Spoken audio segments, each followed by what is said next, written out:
Another video. A shout out to Glenn Kellaway from the basement YouTube. I just enjoyed your video on your top two favourite albums of all time. I guess my choices would have to be the same. I guess, yeah, pretty much. So I'll just show you what I've got. It's only a few, but this is my original damage. It's over 50. As you said in your video, it's probably 60 years old, almost 60 years old. Yeah, it's got the inserts and everything. Yes, there's the original paper bag. This is the first pressing. Very weighty. And made in Australia, made in Sydney, Australia, by Parlophone. And as you can see, it's considering its age, it's relatively minty. And this is the mono, of course. I cannot listen to it in stereo. I just can't. I heard this in mono for the first time. It blew my mind. It still does. But the Pepper to me, the stereo is just very thin, weak in comparison. Plus, She's Leaving Home's too fast on the stereo version, which I don't like. And there's just so many. You should hear Ringo's drums on this mono first pressing. They're really womp-ass. There's some good shit going on. It sounds great. This is my, yeah, there it is, you know, all the gizmos. So yes, awesome album, mind blowing. There'd be no prog rock without this. This is where prog rock starts. Along with pardon me, that's where prog rock starts, along with Procol Harum. Yes indeed, yes indeed. Okay, now I've got two copies of yes, the triptych, the triptych. Well, what can you say? I mean, I was into Bob Dylan when I was 11, and there was no Beatles. You know, me and my friend, he ended up being a very well-known barrister. I ended up with just a bum all my life, but we were both in the Mad magazine and Bob Dylan, and we were both like 10 and 11. We were really into it. You know, the times they were changing. Bob Dylan, we used to sit and play that after primary school. There was no Beatles, no Stones. This is 1962, I think. Anyway, whatever the 62, 63. It was 62. It had to be because we were still in primary school. I started high school in 63. So whatever album Dylan had out, it was probably the first one. Or could be Freewheeling. I don't remember the actual album. It could be the Freewheeling. Whatever one came out in 62. Anyway, long time ago. But yeah, that's a pretty good grounding, don't you think? Mad magazine and Bob Dylan. Not bad indeed. So, waffling again. Quick, hurry up, David. Now, these are in beautiful nick. This is my original Australian copy. What's interesting about these is on the inner gatefold, these are both CBS, so I will get the English one out just to show something. You can tell this is an original because there's Claudia Cardinale, the Italian actress.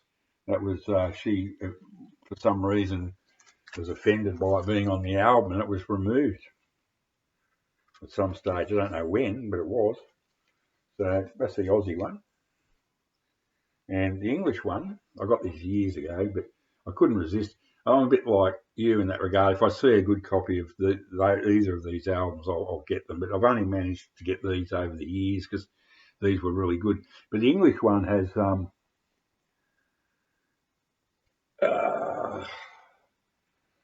featuring I Want You and Rainy Day Women written on the side, which I think sort of spoils the cover. Really, it's the Australian one and the English one.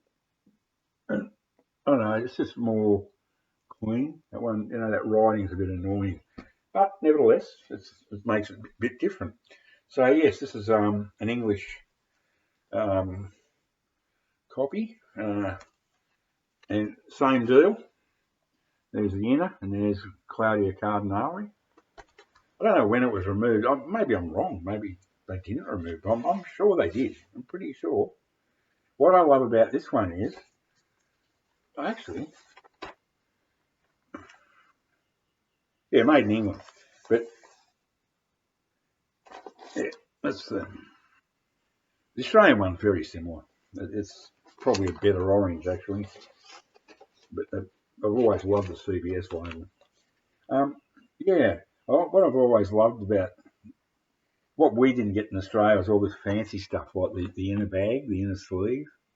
And so this one is obviously not a, judging by the inner sleeves, this is not, this must be a 70s copy. This English one must be a 1970s copy because the bands advertised here at Chicago.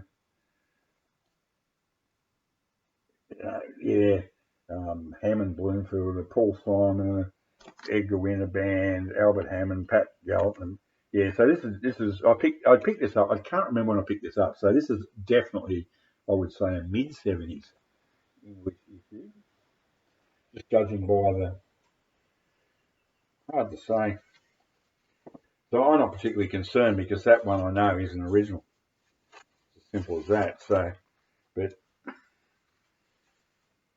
yeah, that's just repeated on the other one. So, well, I never really noticed that before. So I'm glad I did this now, because now I know that this is not a 60s original. Definitely has to be 70s, early 70s, I think, 73 maybe. Yeah, that'd be about right. So yeah, so I don't know whether she was removed or not. Maybe that was just some urban myth. I've got two copies of Ummagumma by Pink Floyd, which I'll show one day, and they are different from the other copies overseas in that on the front cover there's an album at the bottom of the photo on the front of Ummagumma. Gigi. In Australia, that was airbrushed out for, I don't know, copyright, whatever. But on the inner of those, they are both originals. I bought one in the year it came out, 69. I got another one not long after that. They both have a picture of Roger Waters' girlfriend of the time in the fold out, and later on he wanted that taken out as well. So, I mean, that's just... So, I don't know how long it took for them to take that out, and maybe they never did. Maybe I'm just a silly old fogey. So thanks, Glenn. That was really good, and yeah, look forward to more of your videos. Bye for now.